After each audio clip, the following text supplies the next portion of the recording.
So ayun nga, pick up na natin yung pasero natin pangalawa, no? Ayun na siya. At ang sobrang init na ako ng ulo.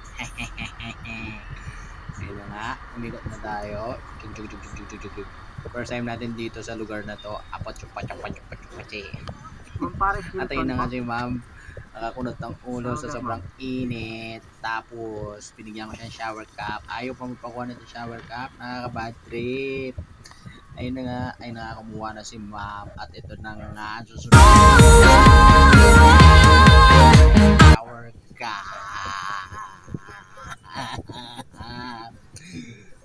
Ayun na nga.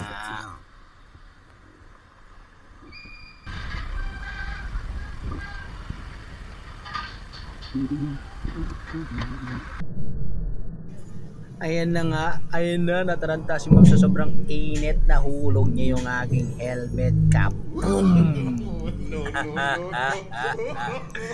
At ayan nga, nagmamadali ng konti. At sabay sorry nga si ma'am.